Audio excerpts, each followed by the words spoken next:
debate del calentamiento global, que sin duda es un problema gravísimo para la humanidad y para Colombia, por supuesto, ese es un debate bien interesante y habrá que hacerlo un día de estos bien a fondo, ¿no? Y mirar las distintas circunstancias de los distintos países. Yo de momento solo quiero señalar una cosa que es bien interesante, que en Colombia no perdamos de vista, ¿no? Colombia realmente no es un causante del calentamiento global, es una víctima del calentamiento global. Porque los gases de efecto invernadero, que son los que causan el calentamiento global, de esos gases Colombia apenas aporta el 0.4% del total de ese impacto que afecta a la humanidad y que afecta a Colombia, el 0.4%. O sea, yo he hecho una especie de ironía que dice que si pusiéramos en cero los gases de efecto invernadero en Colombia, que es imposible porque se generan por asuntos de los combustibles fósiles, pero por otras muchas causas, el calentamiento global ni cuenta se daría. Ese es un asunto que es bien interesante. Yo pienso que si en algo debiera concentrarse Colombia y el Estado colombiano sería en promover un gran acuerdo global mundial para exigirles a las grandes potencias, que son las contaminadoras, Estados Unidos y las otras grandes potencias económicas, que reduzcan en serio los gases de efecto invernadero, cosa que no quiere decir que nosotros no hagamos esfuerzos grandes. Nuestro problema principal es el de la mitigación. ¿Cómo lograr que ese calentamiento global que nos está haciendo daño y nos afecta y nos puede inundar costas, acabar cosechas, etcétera, cómo vamos a mitigar esos espacios? Y para eso necesitamos un país que produzca mucho más riqueza que la que está produciendo. Pero bueno, ese es un debate bien interesante. De momento, este es un proyecto que, de acuerdo como ha sido planteado por el gobierno nacional, tiene que ver con cómo hacer o no hacer que esa plata le llegue o no a las regiones. Porque por constitución, esos recursos no son del gobierno central, sino que son de los departamentos, en últimas, de las regiones y de los municipios. Y ese es en ese contexto que acaba de hablar el senador Londoño, con quien comparto todo el enfoque que hizo de su intervención y me exime de señalar cosas. Pero en desarrollo de lo que estoy diciendo, entonces, para que la gente de las regiones esté tranquila, el hecho de que nosotros estemos votando no la ponencia del gobierno y estemos presentando una ponencia negativa, no es porque estemos en contra de que esos recursos les lleguen a las regiones, por supuesto que no. Las regiones tienen derecho a tener sus propios recursos para sus propias necesidades. El problema que tenemos con este proyecto es que no descentraliza el derecho de las regiones a decidir sobre su gasto, sino que de manera astuta termina dándole el control de ese gasto no a las regiones, no a los poderes regionales, sino al gobierno nacional. Este proyecto tiene la misma lógica que el proyecto inicial de reforma a las regalías que se aprobó en el gobierno del presidente anterior, que ustedes se acuerdan, el ministro de Hacienda de esos días decía que la reforma central de las regalías era para que no hubiera más gastos chichigüeros, o sea, gastos de chichiguas. A mí me preguntó, gastos pequeños, a mí me preguntó un periodista un día, me dijo, oiga, doctor, ¿qué son gastos chichigüeros? Entonces yo le dije, hombre, yo creo que gastos chichigüeros, de acuerdo con el ministro de Hacienda actual, es como llaman los poderosos, los magnates, los gastos muy importantes de los pobres, de los municipios y de las regiones que tienen necesidades urgentes, que no podemos menospreciar. O sea, para una vereda, construir un pequeño puente que los salve de las inundaciones de un río o de una quebrada es una cosa de inmensa importancia, y esas son necesidades que deben atenderse también. Los campesinos pobres de Colombia tienen derechos a que les atiendan sus necesidades. Así, repito, no sean grandes cosas, es que no solo son las grandes cosas. Entonces, este debate que estamos planteando sobre el centralismo, no, yo pienso que es un debate decisivo, crucial en la vida del país, que no se debe menospreciar. Así haya otras cosas también de gran importancia, y por supuesto la lucha contra el calentamiento global y sustituir combustibles fósiles por otras fuentes de energía, como pueden ser las eólicas o los de la energía solares, son medidas plausibles que tenemos que atender. Este otro tema también es parte clave del asunto, y ahí nos enfocamos con el senador Londoño y con César Pachón, que hizo, digamos, llave con nosotros, y con Pablo Catatumbo hicimos llave en las comisiones quintas para atender este asunto. Entonces, ¿cuál es el problema? En ese contexto, ¿cuál es el problema que tiene este proyecto? Les repito a la gente de las regiones para que no se dejen engañar, nosotros no estamos con que la plata les llegue a las regiones, por el contrario, lo que nos preocupa es que sea desde Bogotá, contra la idea de los que llaman los proyectos chichigüeros, que se centralicen las cosas. Yo les cuento esto a los congresistas que no han estado al detalle porque no son de las comisiones quintas.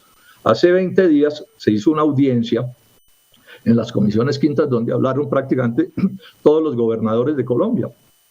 Y hay que ver la despachada que se metieron los señores gobernadores contra el proyecto del gobierno nacional, porque era y es un proyecto en extremo centralista, y se despacharon indignados con toda razón, porque mediante una serie de subterfugios, ya los explicó bien el senador Londoño, el gobierno nacional, a través de los ministerios y planeación nacional, terminaba imponiendo a las regiones en que se gastaba la plata que les pertenecían a ellos, dentro de un ambiente que han transmitido siempre en Colombia, que es que los de las regiones son muy corruptos y la alta burocracia de Bogotá es toda pureza, toda perfección, y todo lo hace de manera maravillosa. Ese ha sido un debate todo el tiempo en torno a este proyecto. Inclusive se alcanzó a plantear, los derrotamos afortunadamente, que la plata de paz se gastara con las normas de la contratación del derecho privado, 5 billones de pesos del proceso de paz, que se los iban a gastar con las normas del derecho privado, que cuando se trata de gastos de recursos públicos, pues lo que hace es promover la corrupción y el abuso en contra de los débiles. Afortunadamente eso lo logramos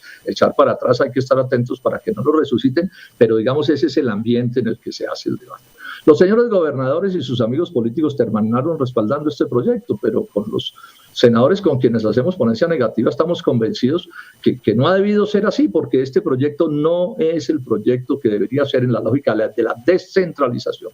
Yo no me opongo al gasto nacional tampoco y a los proyectos nacionales, pero es que aquí tenemos que tener un país donde el sol brille para todos y todas las cosas puedan funcionarle en condiciones semejantes a los unos y a los otros. Esto ha sido tan horrible el trámite de este proyecto que nos sentaron en la comisión quintas, en las comisiones quintas, como un par de cancerberos a vigilar cómo se votaba al ministro de Minas y al viceministro de Hacienda, ahí sentaditos. Y si una proposición de cualquier senador no tenía la palabra aprobada escrita por uno de estos personajes, no se podía ni votar. Me imagino que ahora en la plenaria va a pasar lo mismo, como sucede con las reformas tributarias, con el ministro Carrasquilla poniéndole el chulo a cada proposición. Eso es contra la descentralización. Eso es concentrando el poder del Ejecutivo sobre los poderes regionales, que se supone son distintos, y particularmente sobre el poder legislativo, que se supone que es un poder distinto del autoritarismo que refleja la Casa de Nariño. Ahora, esto tiene, además del problema práctico, económico, de las necesidades de que oculten, por ejemplo, gastos nacionales disfrazados de gastos regionales, es decir, contra los detalles de las regiones. Esto tiene una implicación política que hay que echarle ojo. En Colombia se aplaudió cuando llegó la elección de los alcaldes y los gobernadores, porque era una expresión de la descentralización. Pero ¿qué ha ido pasando con el paso de los años? Que norma tras norma, presidentes y ministros han ido convirtiendo alcaldes y gobernadores en una especie de tramitadores ante el gobierno central, y por eso se la pasan en Bogotá, casi que con el brazo encalambrado, como pidiéndole limosna al presidente de la República y a sus ministros a ver qué les dan para la región. Es un papel absolutamente melancólico, que además concentra el poder en el Ejecutivo, porque esos gobernadores y esos alcaldes después tienen que exigirles a sus senadores y a sus representantes que se sometan también, porque si no se someten no llega la plata desde Bogotá que se supone les debía llegar, pero incluso no les llega ni siquiera la que es de propiedad de las regiones, como es esta de los gastos y de lo que tiene que ver con las regalías, que es cierto que están disminuyendo, pero siguen siendo muy importantes, y yo creo que van a ser importantes por un tiempo largo por distintas razones que no es el caso considerar en este momento así aquí. O sea que esta lucha en la que estamos es una lucha de un signo muy democrático, porque este es exceso de centralismo. Es lo que explica un chiste que uno puede hacer sobre el Congreso colombiano.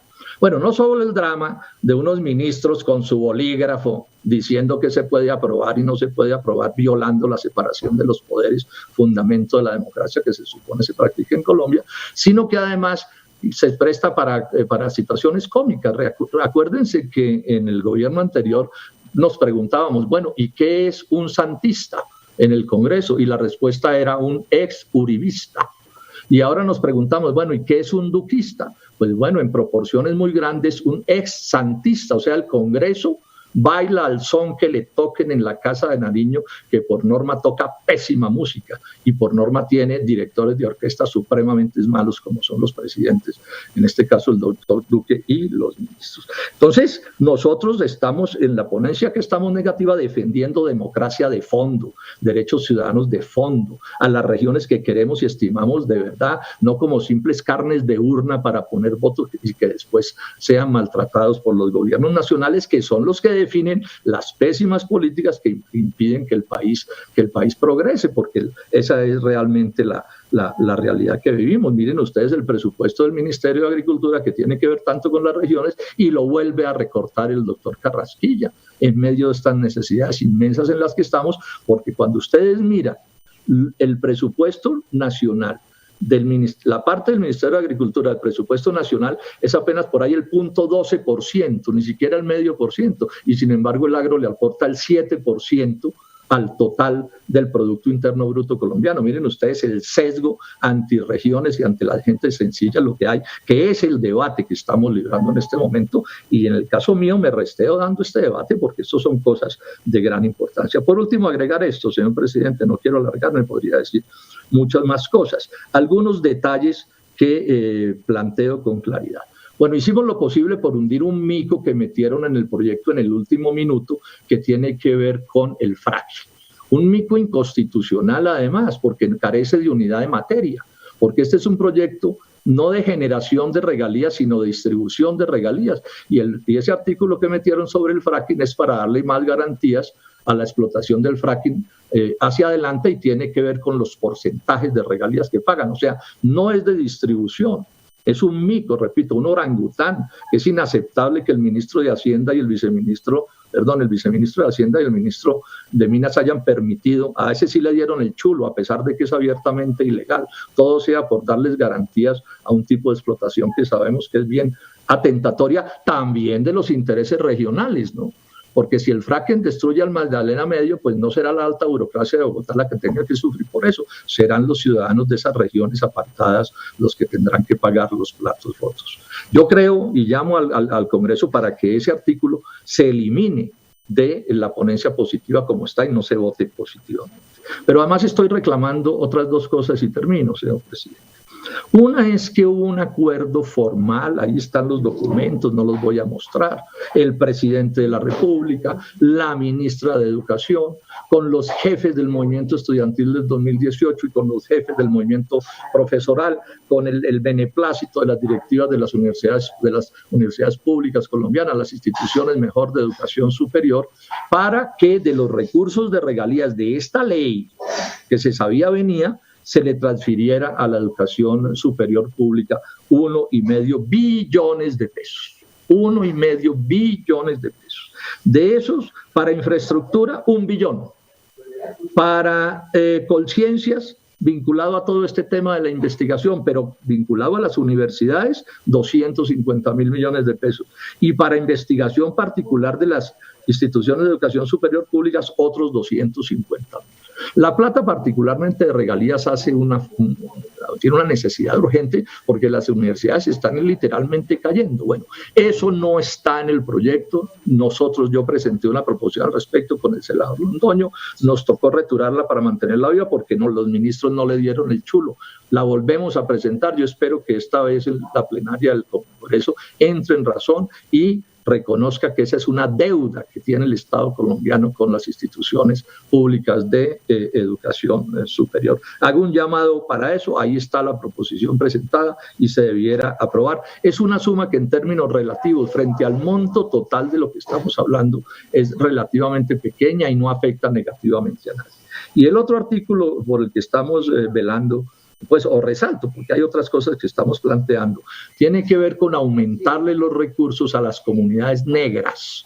que tienen una partida dentro del conjunto de la ley de regalías, de esta ley que estamos tramitando, pero que esas comunidades con toda razón han reclamado que es una partida insuficiente, que los discrimina en relación con la población que son bien numerosos en Colombia, con condiciones de pobreza terribles, porque no solo sufren por pobres, sino por negros. En Colombia es un crimen ser negro, el racismo es parte de la realidad nacional, así lo intenten tapar con todo tipo de hipocresías, como el odio a los indígenas y a las mujeres y el maltrato a todos estos sectores. Bueno, yo llamo a las mayorías del Congreso y a los ministros que acepten estos reclamos que estamos haciendo, que son sensatos, para que esto se pueda, digamos, hacer como debe ser. Por último, yo anuncio que yo no voy a estar en todo este proceso porque seguimos convencidos que esta es de esas leyes que, de acuerdo con la Corte Constitucional, debe votarse de manera presencial, no con la presencialidad de ayer que resultó un circo, se los digo con toda cordialidad. Si la presencialidad consiste en manejar